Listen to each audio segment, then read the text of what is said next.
बिस्मिल्लाहिर्रहमानिर्रहीम। अस्सलामुअलैकुम। हमारे चैनल कहानी हब ऑफिशियल में खुशामदीद। नाजरीन, मैं आज आपके लिए इंतहाई खौफनाक और दिलचस्प कहानी लेकर आई हूँ। लेकिन कहानी शुरू करने से पहले आपसे गुजारिश है कि अगर आपने हमारा चैनल सब्सक्राइब नहीं किया तो आप हमारे इस चैनल को सब्सक्राइब कर लीजिए और बेल आइकन को भी प्रेस कर लें ताकि हर नई आने वाली वीडियो बआसानी आप तक पहुँच सके। चार नर्सों ने जब मजबूती से उसे थामा तब कहीं जाकर वो कुछ काबू में आई। उसकी चीखें आसमान छू रही थी। फिर बेहोशी का इंजेक्शन देकर उसे कमरे के बेड पर लटा दिया गया। ये सिर्फ आज नहीं हुआ था, उसके साथ कई मर्तबा पहले भी ऐसा हुआ था। जब जब उसे दौरा पड़ता तो बहुत मुश्किल होता उसे काबू में करना। माया और शीला सगी बहनें थी। शीला में तो माया की जान अटकी रहती थी। अगर शीला को कभी हवा भी तंग करती तो माया का बस नहीं चलता कि वो हवा को भी कैद कर दे, क्योंकि उस संसान जिंदगी में माया का शीला के अलावा कोई भी नहीं था। उन लोगों का शुमार दरमियाने दर्जे के तबके में होता था। माता पिता और 2 बहनों समेत 4 अफराद का घराना था। एक शाम वो चारों किसी तकरीब से आ रहे थे कि एक बेकाबू ट्रक ने उनकी टैक्सी को चूर कर दिया। माता पिता मौके पर ही दम तोड़ गए, जबकि माया और शीला शदीद जख्मी हो गई थी। चोटें तो ठीक हो गई, मगर अब दोनों बड़े संसार में अकेली हो गई थी। उस मौके पर उनके पिता के दोस्त ने उनकी मदद की और अपने साथ मुंबई ले आए और दोनों को पढ़ाना शुरू कर दिया। माया जवानी की हद में दाखिल हुई तो पिता के दोस्त भी इस दुनिया से रुखसत हो गए। शीला के ऊपर तो माया थी जो कि खुद मुख्तार थी, इसलिए वो खुदसर मगरूर हो गई और ऊपर से कसर उसकी खूबसूरती ने पूरी कर दी। और पूरी शख्सियत में सबसे ज्यादा नुमाया उसकी शरबती आंखें थी। दोनों बहनें बिल्कुल मुख्तलिफ आदत की मालिक थी। शीला नरमो मिलनसार, जबकि माया खुदगर्ज और मुफाद परस्त थी। जल्द ही माया ने अपनी चालाकी से नौकरी हासिल कर ली और ऑफिस में तरक्की भी कर ली। जिंदगी की गाड़ी दौड़ने लगी। एक शाम उसे ऑफिस में ज्यादा देर हो गई। माया जल्दी जल्दी पर्स उठाकर जाने लगी, क्योंकि मौसम के तेवर अच्छे ना थे। लगता था कि बारिश होने वाली है। माया रिक्शे या टैक्सी की राह देखने लगी। एक एक करके सब चले गए। काफी देर गुजरने के बाद जब कोई गाड़ी नहीं मिली तो मजबूरन उसने पैदल चलना शुरू कर दिया।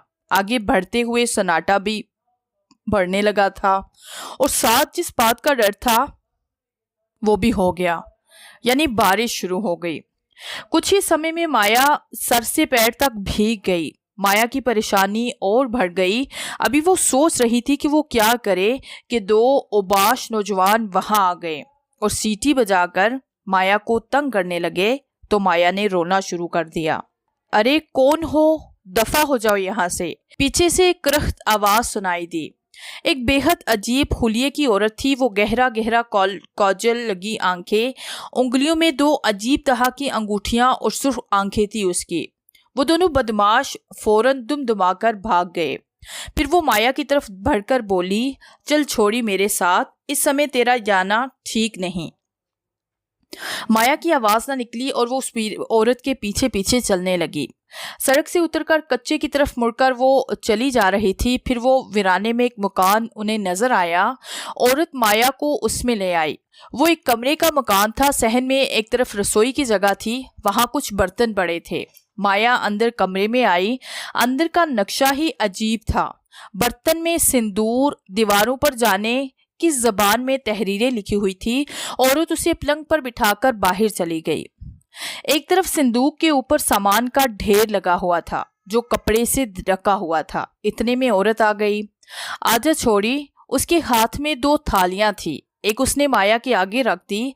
थाली में एक तरफ उबले हुए चावल थे, छोटी छोटी कटोरियां थी। एक में दाल और एक में सब्जी थी और एक में पूरियां पड़ी हुई थी। माया पहले तो हिचकिचाई, फिर औरत बोली, भोजन कर ले छोड़ी, भूखी होगी सुबह से। माया आहिस्ता आहिस्ता खाने लगी। खाने के बाद वो औरत थालियां समेटते हुए बोली, तू आराम कर, इस समय बाहर जाना ठीक नहीं, तू सवेरे चली जाना, मुझे पूजा करनी है। औरत कमरे से चली गई। माया वहीं जमीन पर लेट गई मगर उसे नींद नहीं आ रही थी। काफी देर करवटें बदलने के बाद वो उठकर बैठ गई। फिर वो कमरे में टहलने लगी। टहलते टहलते कमरे में बड़े सिंदूक के करीब आई। सिंदूक के कोने पर एक किताब रखी गई थी और बाकी सामान पर कपड़ा ढका हुआ था।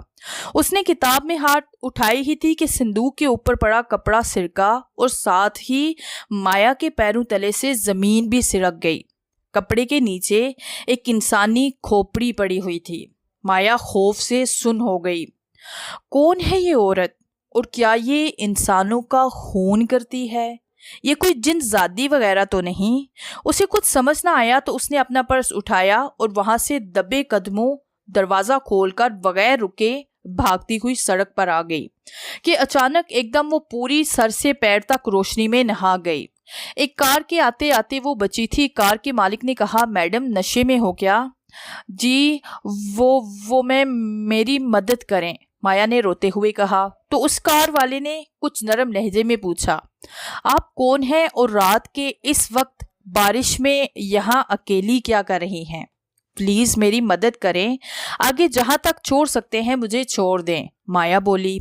तो कार वाले ने उसे अंदर बिठा लिया और कार आगे बढ़ा दी। माया समझी कि उस जिन्नजादी को पता नहीं चला, जबकि वो अपने घर में कहकहे लगा रही थी और कह रही थी, अब एक और साथी मिलने वाला है हमें।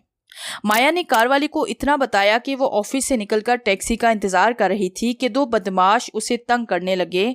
वो वहां से भागकर आ रही है। कार वाले ने उसे घर तक छोड़ दिया। माया ने उसका शुक्रिया अदा किया। अगर उस समय वो ना मिलता तो जाने माया के साथ क्या हो जाता।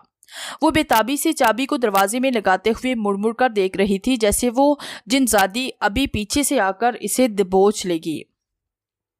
सहन में आकर उसने धड़ से दरवाजा बंद किया और टेक लगाकर हाँफने लगी। अपना सामान वहीं छोड़कर वो कमरे में आई और लिबास तब्दील करने लगी। फिर उसे अचानक से याद आया कि पर्स तो वो दरवाजे पर ही छोड़ आई है। वो पर्स लेने आई तो सन्नाटे में आ गई।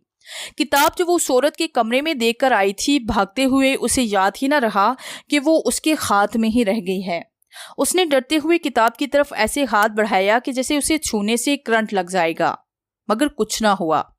फिर वो किताब और पर्स उठाकर अपने बेड पर आ गई। पूरी हिम्मत जमा करके उसने किताब खोलने का फैसला किया।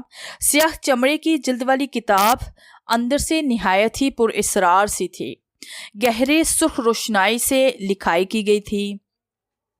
यकदम दरवाजे पर खटका हुआ। माया ने किताब तकिए के नीचे सरका दी। कम इन, माया ने कहा। दीदी आप आ गई? बाहर तो बारिश हो रही है, मैं तो समझी आप पहले की तरह ऑफिस में ही रुक जाएंगी, शीला बोले जा रही थी। मेरी जान, कोई फुल स्टॉप, कोई कॉमा, कुछ तो लगा लो, बगैर रुके बोले ही जा रही हो, माया ने हंसते हुए कहा। वो एक साहिब ने अपनी कार में छोड़ दिया, अब सो जाओ। तो माया को गुड नाइट कहकर शीला चली गई। माया ने दरवाजा लॉक किया और दोबारा किताब खोल दी। किताब क्या खुली, माया के जहन की तहें खुलने लगी। जैसे जैसे उसने पढ़ना शुरू किया उसके ऊपर एक नई शख्सियत तारी होने लगी। किताब खत्म करने के बाद माया एक नई माया थी। रात भर जागने से सुबह उसकी आंख बहुत देर से खुली और जब वो ऑफिस पहुंची तो एक नई मुसीबत ने उसका इस्तकबाल किया। उसका ट्रांसफर दूसरे डिपार्टमेंट में कर दिया गया था और उसकी जगह शमीता ने ले ली थी। वही शमीता जिसे माया से अजली दुश्मनी थी। नोक झोंक तक वो ठीक था, मगर माया को ये तवक्का नहीं थी कि शमीता उसका पत्ता साफ करके उसी की जगह ले लेगी। नफरत की लहर माया के पूरे वजूद में दौड़ने लगी। वो बड़ी मेहनत से उस मकाम तक आई थी, मगर उस शमीता की बच्ची ने उसका दिल काम में किसी सूरत नहीं लग रहा था। जैसे तैसे करके वक्त गुजरा और ऑफ होते ही तेजी से वो नीचे आने लगी। सीढ़ियों पर उसे किसी ने हाय कहा। माया ने पीछे मुड़कर देखा और उसके होंठों पर मुस्कुराहट आ गई। हेलो, कल आप क्यों नहीं आए थे?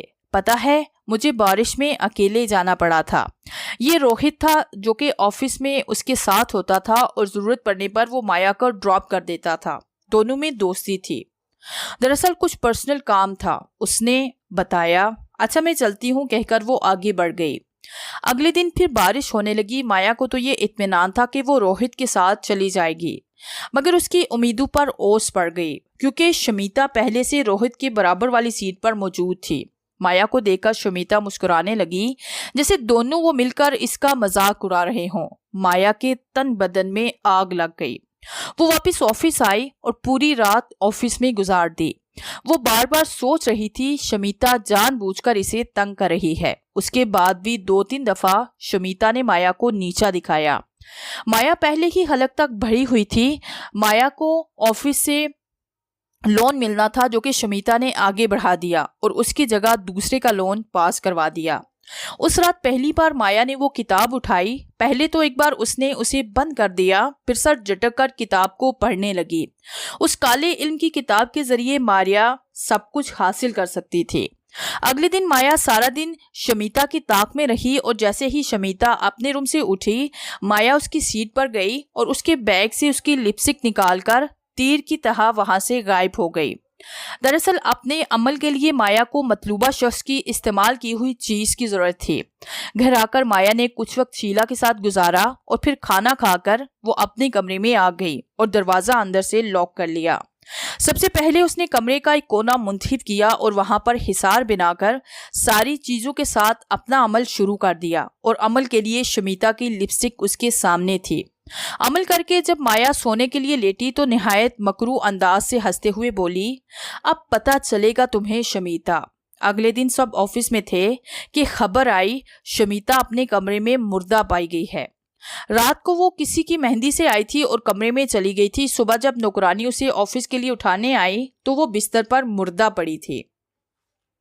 मौत की वजह कुछ अजीबो गरीब थी। शमीता के होंठों पर से गोश्त बिल्कुल गायब था, आंखें खौफनाक हद तक खुली हुई थी और गर्दन पूरी पीछे घूमी हुई थी। पुलिस इंक्वायरी काफी दिनों तक जारी रही, मगर उसकी मौत का मुअम्मा हल ना हो सका। अब कोई रुकावट माया की राह में नहीं आ सकती थी। एक कदम ने माया के हौसलों को आजाद कर दिया था और अब वो सफाकी की हद से आगे आ गई थी। पूरी तरह सोच विचार के बाद माया ने एक नया फैसला किया। अब अगला शिकार उसका अपना बॉस था, राकेश मेहरा। पहला कदम उसने बॉस को तोहफा देकर उठाया और उसे अपनी मुट्ठी में कर लिया। राकेश मेहरा के हर बड़े से बड़े फैसले में माया की मर्जी लाजमी होती थी। फिर एक दिन माया ने राकेश मेहरा को डिनर पर इनवाइट किया। दोनों आला रेस्टोरेंट में आए हुए थे। माया ने पुरतकल्लुफ डिनर का एहतमाम किया हुआ था। दोनों बातें कर रहे थे कि वेटर ने माया को इशारा किया, आप रुकिए, मैं बस अभी आई, कहकर माया वहां से उठ गई। माया ने हजार के कई नोट वेटर के हाथ पर रख दिए और अपनी मुट्ठी में दबी हुई पुड़िया निकालकर उसमें मौजूद सफेद रंग का सफूफ एक गिलास में डाल दिया और वेटर को हिदायत की कि ये गिलास साहिब के आगे ही रखना, और वहां से आ गई। थोड़ी देर के बाद वो वेटर गिलास लाकर चला गया। राकेश मेहरा के होंठों से लगा गिलास खाली हो रहा था, उधर माया का दिल खुशी से भर रहा था। अगली सुबह तमाम लोगों के दिमाग पर सख्ता तारी था, क्योंकि राकेश मेहरा ने अपनी तमाम तर प्रॉपर्टी और बिजनेस माया दीक्षित के नाम पे कर दिया था और अपने बच्चों को फूटी कोरी भी नहीं दी थी। सबके मुंह हैरत से खुले हुए थे और माया मासूम बनकर राकेश मेहरा से पूछ रही थी, सर ये आपने ऐसा क्यों किया? राकेश मेहरा बोला, मैं खुद मुख्तार हूँ, जो चाहूं फैसला करूं। उसी रात राकेश मेहरा को जबरदस्त हार्ट अटैक आया और वो ये दुनिया छोड़कर चला गया। अब कुछ भी नहीं हो सकता था। थोड़े दिन रस्मन माया ने सब्र किया और फिर अपना असली रूप दिखाया। उसके बंगले से उसकी फैमिली को धक्के देकर बाहर निकाल दिया। अब तो माया के पैर जमीन पर नहीं रुकते थे। पहली बार ऑफिस वो आज बॉस की हैसियत से आई थी। ब्लैक कलर की साड़ी पहने बाल खोलकर वो पुरवकार अंदाज से चल रही थी। उसके अंदाज से गुरूर साफ झलक रहा था। वो सीधी बॉस के कुर्सी पर बैठ गई और मकरू अंदाज से मुस्कुराने लगी। अब सब कुछ उसका था। दरवाजा एक झटके से खुला और रोहित अंदर आकर कुर्सी पर बैठ गया। वो माया की तरफ देखे बगैर बोला, माया वो फाइल में कल दूंगा, आज जरा जल्दी जाना है। उसकी नजरें हाथ में मौजूद मोबाइल पर थी। माया के होंठों से मुस्कुराहट एकदम गायब हो गई और उसकी भवें तन गई। शट अप, माया जोर से धारी। गुस्से से उसके गाल दहकने लगे। तुम्हें इतनी तमीज नहीं कि दरवाजा नॉक करके आते हैं। उठो और दोबारा जाकर दरवाजा नॉक करो और फिर अंदर आओ।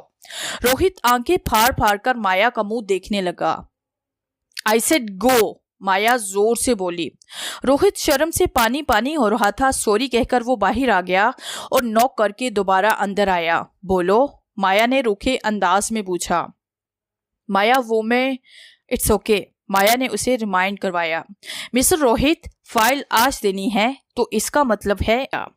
रोहित माया की कुर्सी की पुश को देखते हुए बाहर आ गया। उसकी आंखों में आंसू थे।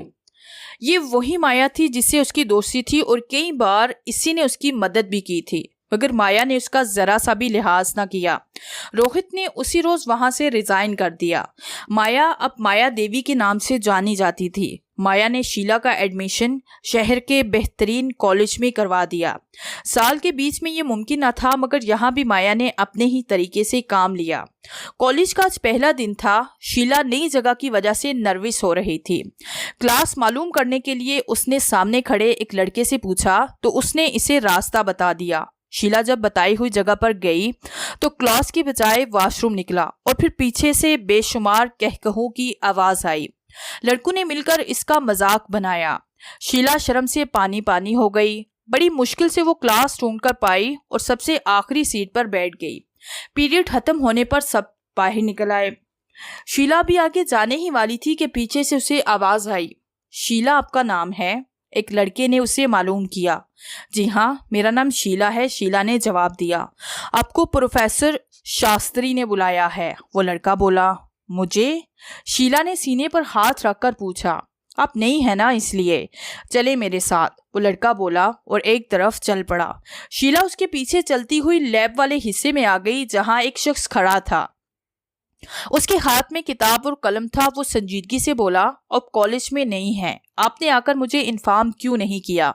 मैं हेड हूं यहाँ का। सॉरी सर, मुझे मालूम नहीं था, शीला ने हकलाते हुए कहा। शीला, रोजे अव्वल अब आपकी सजा ये है कि आप सामने वाली जो लैब है उसकी सफाई करेंगे, वो भी अभी अभी, अंडरस्टैंड? प्रोफेसर शास्त्री ने हुक्म दिया। सर अभी तो मेरी क्लास है, शीला ने परेशान कुन लहजे में कहा। आपकी समझ में नहीं आया मैंने क्या किसी और जुबान में आपको बताया है कि अभी सफाई करनी है? प्रोफेसर ने गुस्से से कहा। शीला यस सर कहती हुई लैब में दाखिल हो गई।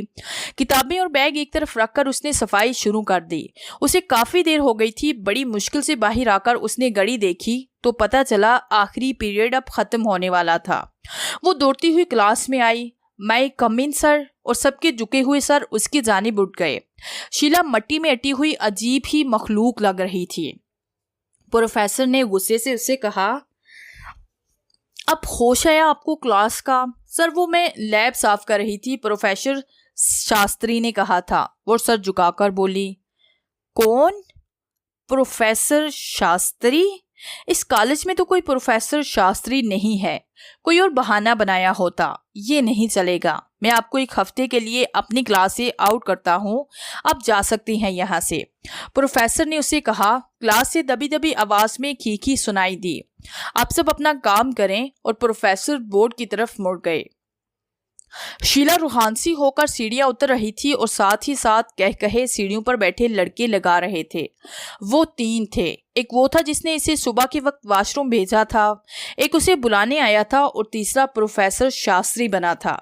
शीला दौड़ती हुई गाड़ी में बैठ गई। वो रोई जा रही थी। माया की आदत थी कि वो लंच करने घर आती थी। उसे अपनी बहन के बगैर खाना खाने की आदत नहीं थी। कार रुकी और शीला सीधी अपने कमरे में चली गई। उसने माया से बात भी ना की। उसके पीछे ड्राइवर भी आया। माया ने उससे पूछा, देवी जी, छोटी बीबी कॉलेज से रोते हुए निकली थी और गाड़ी में भी रो रही थी। मैंने पूछा भी मगर इन्होंने कुछ भी नहीं बताया। ड्राइवर ने बताया। तुम जाओ, माया बोली। उसे लग रहा था कि कोई इसका दिल मुट्ठी में भींच रहा है। शीला की आंखों में आंसू वो तो शीला के मुंह से निकली बात को दोहराए बगैर पूरा कर देती थी। माया से बर्दाश्त नहीं हो रहा था। वो फौरन उसके रूम में आई। शीला बेड पर ऊंधे मुंह लेटी रो रही थी। माया ने खुद पर कंट्रोल करते हुए उसके बालों में उंगलियां फेरी और प्यार से बोली, चंदा क्या हुआ? शीला पलटकर उससे लिपट गई और लेटे हुए रोते हुए सारी बात उसने अपनी दीदी को बता दी। शीला का एक एक आंसू माया का कलेजा काट रहा था। उसका बस नहीं जा रहा था कि वो क्या करे। चुप हो जाओ मेरी जान, सब ठीक हो जाएगा, माया ने उसे थिपकते हुए कहा और शीला सिसकते सिसकते चुप हो गई। शीला को तो माया ने चुप करा दिया, मगर उसके अपने दिल और दिमाग और सीने में लावा उबर रहा था।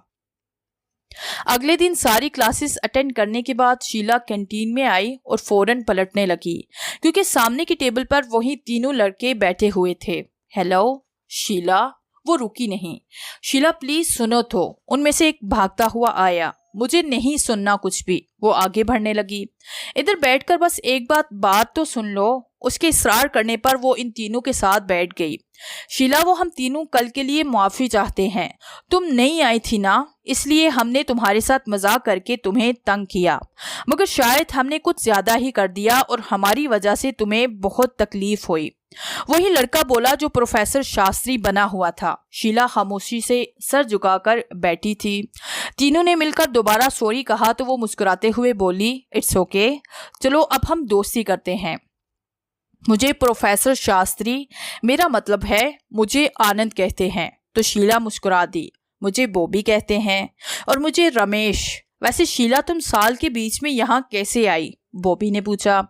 जहाँ मैं पढ़ती थी वहाँ पढ़ाई अच्छी नहीं थी, शीला ने बस इतना बताया, क्योंकि उसे खुद माया ने ये कहकर कॉलेज से हटाया था। चलो यार आनंद, अपने नए फ्रेंड्स को कुछ खिलाओ। और फिर कुछ देर बाद वो चाय और गरम गरम समोसों से लुत्फ अंदोज होने लगे।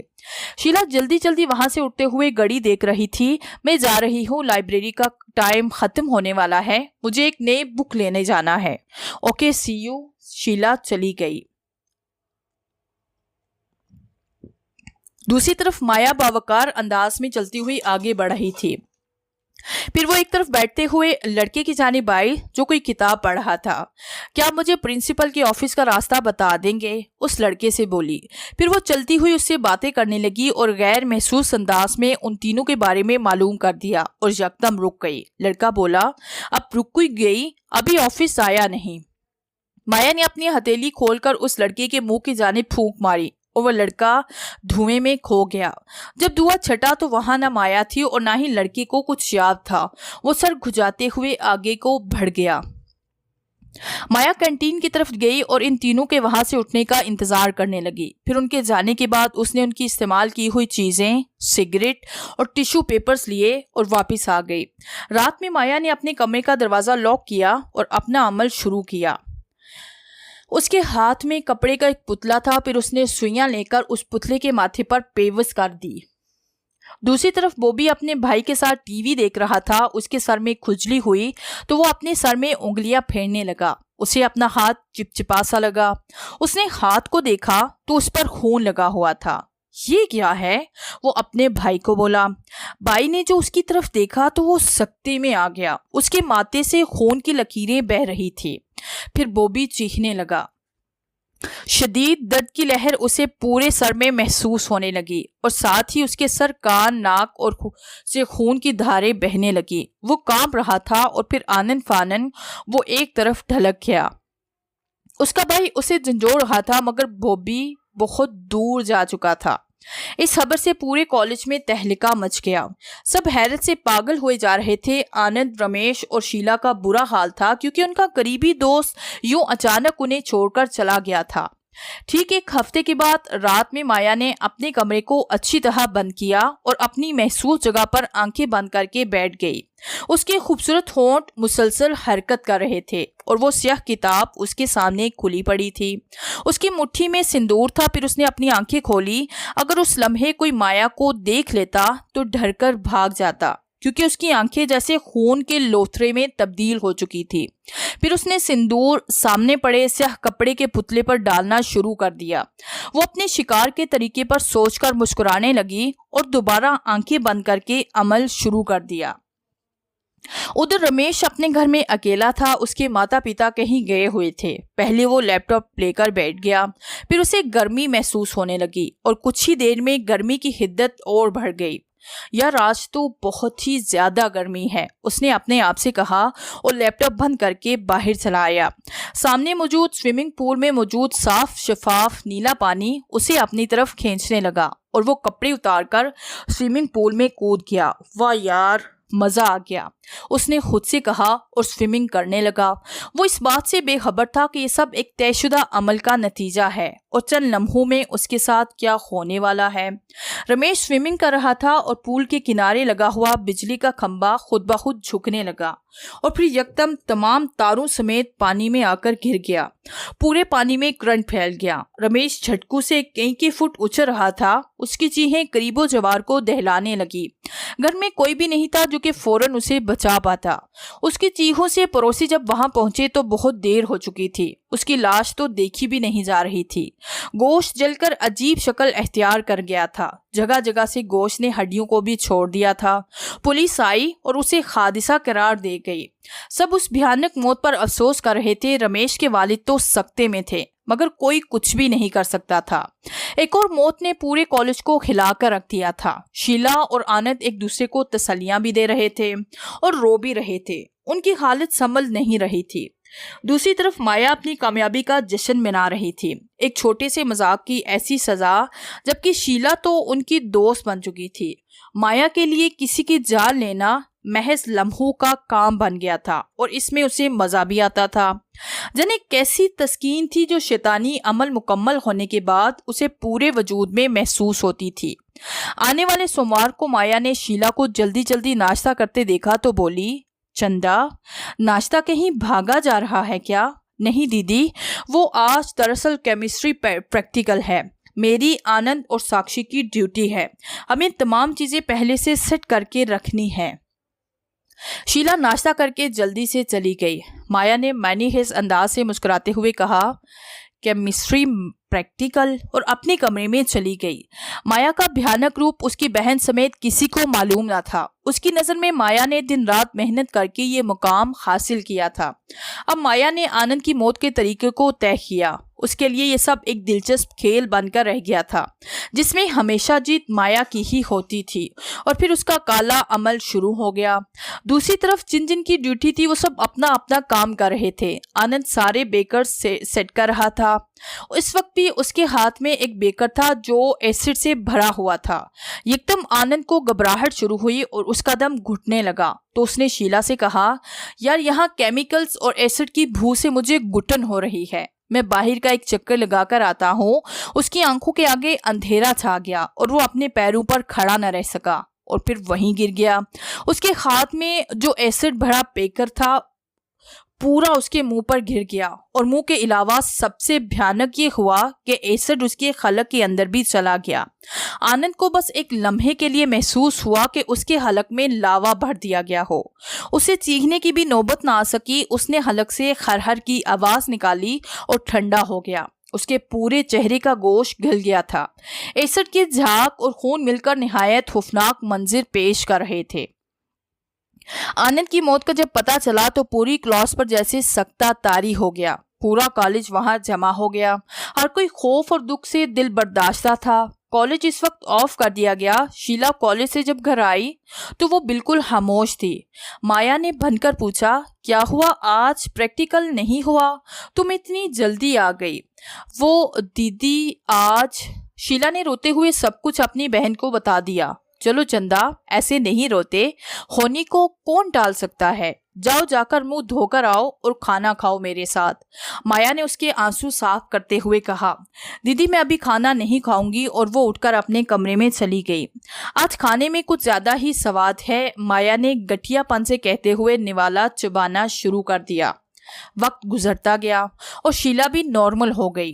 उन दिनों हर के कॉलेज में नए प्रोफेसर के आने के बारे में बातें कर रहा था। आईटी के नए सर ने कुछ ही दिन में अपने आप को मरकज़े निगाह बना लिया।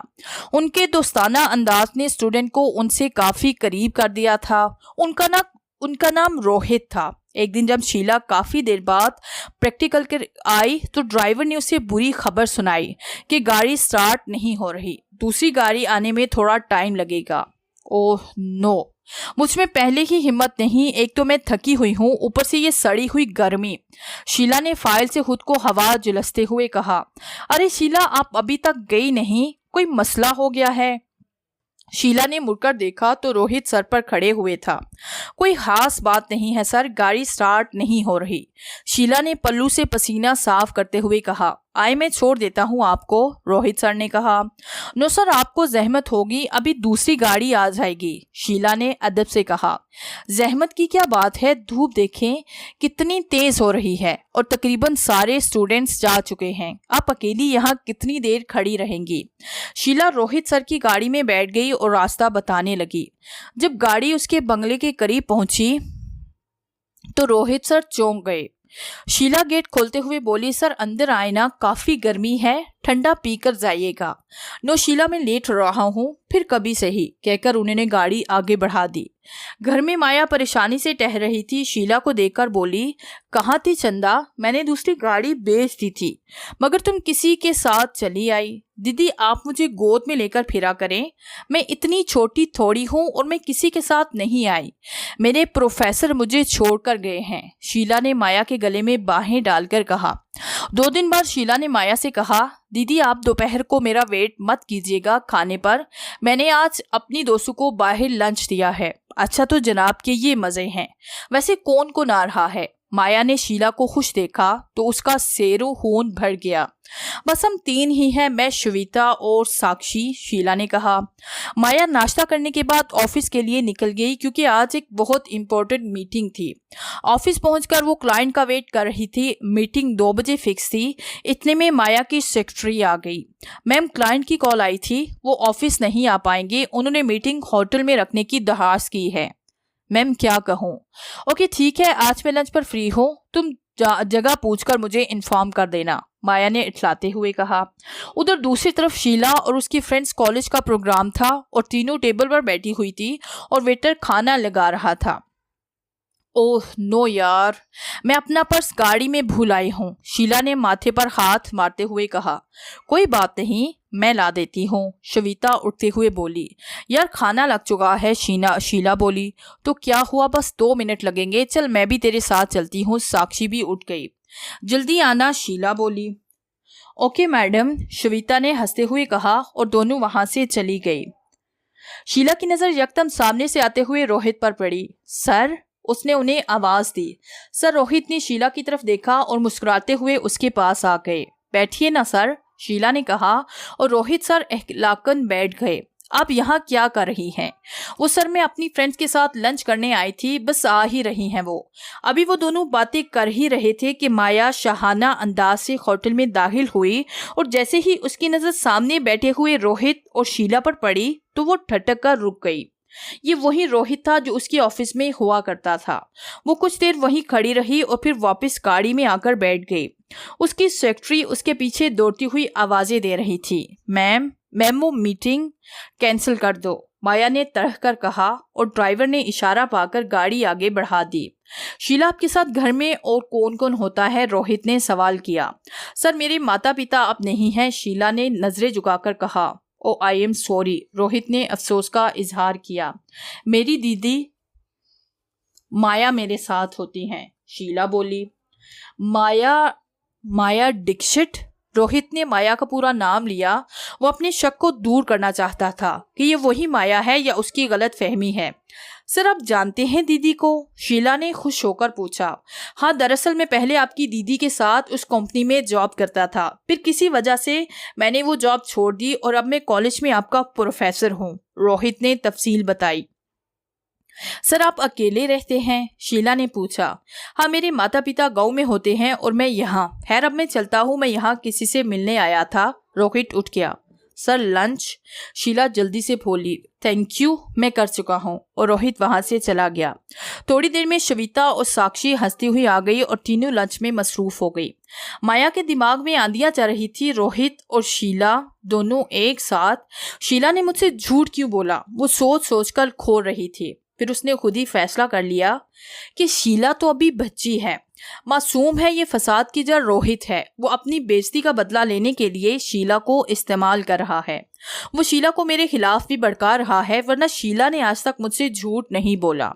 रोहित, तुम जानते नहीं हो अभी माया देवी क्या चीज है, माया ने गराते हुए कहा।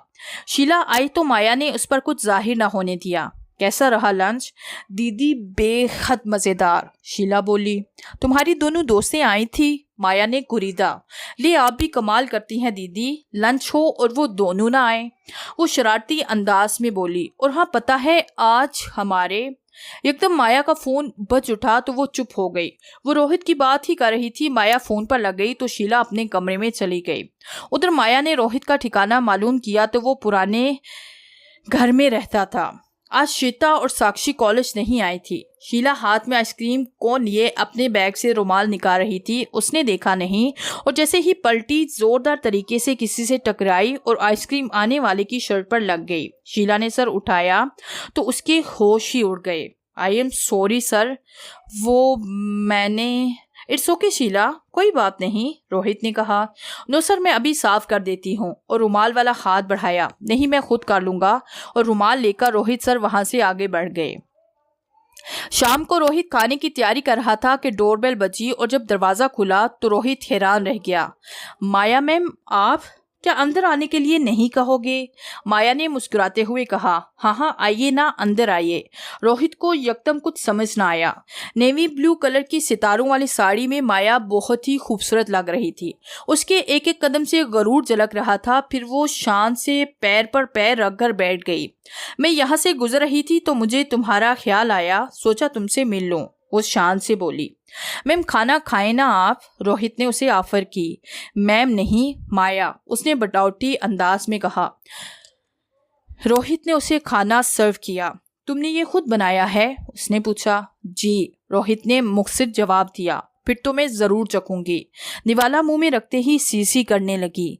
भाई, मेरे हिसाब से मिर्चें बहुत ज्यादा हैं, उसने कहा। मैं आपके लिए जूस लाता हूँ, रोहित बोला। ये क्या मैम, आप जनाब लगा रखी है? तुम्हें याद नहीं, हम दोस्त हैं, माया ने बनावटी अंदाज से कहा। और रोहित जूस लेने चला गया।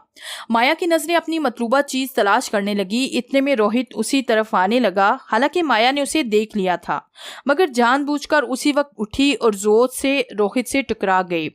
जूस छलककर माया की साड़ी पर गिर गया। I am sorry ma'am, Rohit शर्मिंदा होकर बोला। कोई बात नहीं, तो मुझे कोई रुमाल दो साफ करने के लिए। तो रोहित ने बेख्तियार पैंट से रुमाल निकालकर माया को दे दिया। माया ने रुमाल लिया और बोली, अब मैं चलती हूँ, मेरे कपड़े गंदे हो गए हैं, और तेजी से वहां से निकल गई। रोहित कंधे उचकाकर खाना खाने लगा।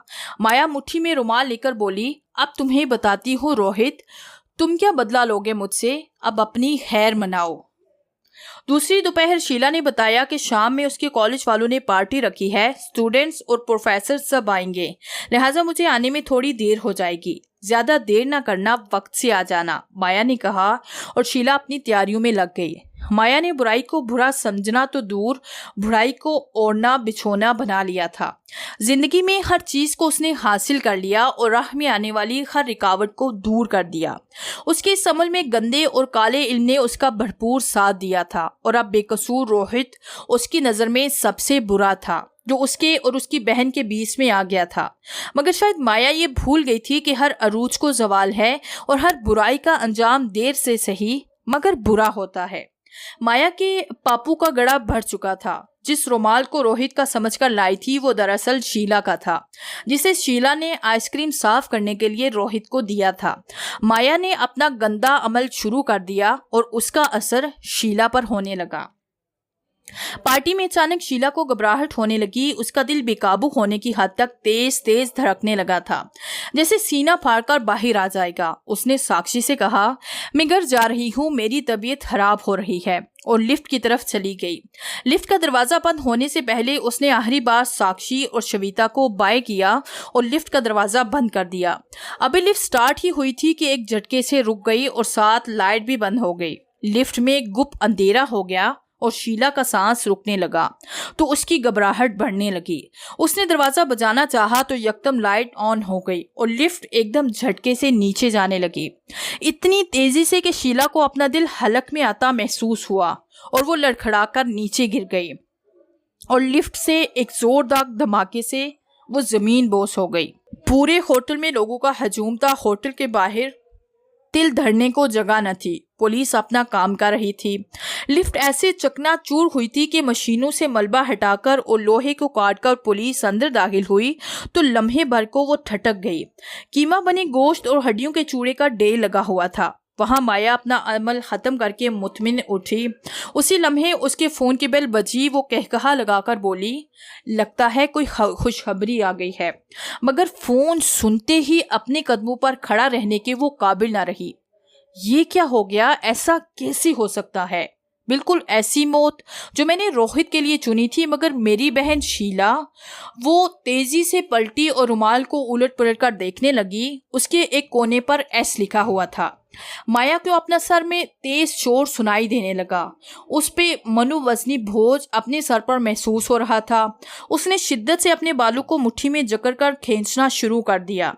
उसके कदम लड़खड़ाने लगे और वो धर्म से फर्श पर गिर गई और वहां जलती हुई आग ने उसके दुपट्टे को अपनी लपेट में ले लिया और देखते ही देखते उस कमरे को आग लग गई। वो शैतानी किताब भी जलकर राख हो गई और माया के जिस्म का आधा हिस्सा जल गया था, मगर नौकरों ने बरवक्त उसे निकाल लिया। माया को झुलसी हुई हालत में अस्पताल लाया गया। उसकी एक आंख भी जाया हो गई थी और सबसे ज्यादा ये कि वो अपना जहनी तवाज़ुन खो बैठी थी। डॉक्टर्स ने उसे पागलखाने बेच दिया। माया हर वक्त रगड़ रगड़ कर अपना हाथ धोती रहती और अपने हाथों को खौफजदा नजरों से देखकर फिर हाथ धोती, और जब शदीद दौरा पड़ता तो फिर उसे काबू करना मुश्किल हो जाता। वो चीख चीख कर अपनी बहन से माफ़ी मांगती और कहती, मेरे हाथ दिलवा दो, मैंने अपनी बहन की जान ली है, मेरे हाथों पर उसका खून लगा हुआ है, भगवान के लिए कोई मेरे हाथ धुलवा दो।